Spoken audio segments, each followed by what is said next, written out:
Good morning students. आज 13 जुलाई 2021 को आपके ज्योग्राफी का पहले चैप्टर जो कि रिसोर्स है उसके बारे में हम थोड़ी बातें जानेंगे। सबसे पहले हम इसे एक एक्टिविटी की तरह करेंगे। तो look at the things around you, अपने आसपास चीज़ें देखिए, उनकी एक लिस्ट बनाइए। बना लेंगे आप आराम से कम 10-12 चीज़ें ऐसी लिखिए। फिर इसके बाद अपनी इस लिस्ट के हिसाब से इस टेबल को भरिए। Things that are useful for you, जो आपके लिए यूज़फुल हैं। Things that may be useful for other people, हो सकता है वो आपके लिए यूज़फुल ना हो और लोगों के लिए यूज़फुल हो, उनके बारे में यहाँ पर लिखना है। फिर ये जो हमने एक्टिविटी की, on the basis of these activity we may conclude that these things are useful for us, कि या तो ये चीज़ें हमारे लिए यूज़फुल हैं या फिर किसी और के लिए यूज़फुल हैं और इनकी कोई वैल्यू भी होती है। और इसीलिए ये और ये क्या कहलाते हैं, रिसोर्स। एग्जाम्पल के लिए जैसे पेन हो गया, ब्रेड हो गई, राइस हो गया, कॉफ़ी हो गया, टेबल हो गया, आदि आदि।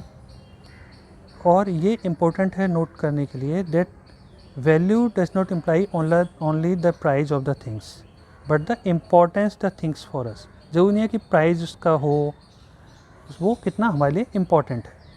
For example we can not determine the price of the air. Air का क्या प्राइस है हम नहीं कर सकते, लेकिन वो हमारे लिए बहुत ज़्यादा इम्पॉर्टेंट है। अब इसके अलावा यूज़ और वैल्यू के अलावा टेक्नोलॉजी और टाइम भी बहुत ज़्यादा इम्पॉर्टेंट है किसी भी गुड को रिसोर्स बनाने के लिए। एग्जांपल दे रखा है, the use of telephone, landline जो टेलीफोन हुआ करते थे वो डिक्रीज हो गए जब मोबाइल यूज़ में आने शुरू हो गए। हम इसी तरीके से कहते हैं, अगर अब मोबाइल ऐसी जगह पर जहाँ पर कि मोबाइल के टावर ना लगे हों तो वहाँ पर मोबाइल किसी काम का नहीं है, तो यानी टेक्नोलॉजी ज़रूरी है। और टाइम किस समय किसी ज़रूरत है, अगर आप भूखे नहीं हैं उस समय आपके सामने खाना है तो आपके लिए किसी तरह का रिसोर्स नहीं है ना। टेक्नोलॉजी क्या होती है, it is the application of latest knowledge हो और स्किल हो किसी चीज़ को करने के लिए या किसी चीज़ों को बनाने के लिए। अब हम बात करें ह्यूमन रिसोर्स क्या होता है। ह्यूमन बींग्स यूज़ रिसोर्सेज, जो ह्यूमन बींग्स हैं वो रिसोर्सेज को यूज़ करते हैं और इन रिसोर्सेज को क्रिएट करना और उनको बनाने में ह्यूमन बींग एक इम्पॉर्टेंट रोल अदा करते हैं, जिससे कि ये जो रिसोर्सेज हैं वो दूसरे ह्यूमन बींग्स को के लिए यूज़फुल हो सकें। Human beings can do so only when they have the knowledge. और ह्यूमन बींग इसको कैसे कर सकता है, जब उसके पास नॉलेज हो, स्किल हो, टेक्नोलॉजी हो। इसीलिए जो ह्यूमन बींग्स को भी एक रिसोर्स माना जाता है।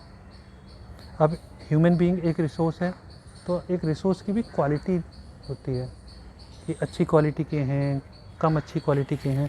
तो रिसोर्सेज को बेहतर बनाने के लिए क्या ज़रूरी है ह्यूमन रिसोर्स को, पहला एजुकेशन और हेल्थ। ये जो पीपल होते हैं, जो लोग होते हैं, उनको एक वैल्यूएबल कीमती रिसोर्स बनाते हैं। अब 2 क्वेश्चन दे रखे हैं छोटे छोटे। Mention any 3 resources that are useful for us but its value can not be determine, जिसकी वैल्यू डिटरमिन नहीं की जा सकती। जैसे अभी हमने एयर की बात की, इसी तरीके के 2 उदाहरण हमारे को 2 एग्जांपल और देने हैं। अब अगला सेंटेंस दे रखा है, human beings create useful resources with the help of knowledge and skill. जो ह्यूमन बींग्स हैं वो जो यूज़फुल रिसोर्सेज हैं वो नॉलेज और स्किल की बदौलत बनाते हैं। हमारे को इस स्टेटमेंट को 2 एग्जांपल के थ्रू समझाना है। जैसे मेटल है, निकली, उसे पिघलाकर मशीन बनाई, तो वो हो गया। इसी तरीके से हम कोई 2 एग्जांपल यहाँ पर लिख सकते हैं। ओके, अब आप ये इस काम को करेंगे और काम को पूरा करने के बाद ग्रुप में भेजेंगे। Thank you very much.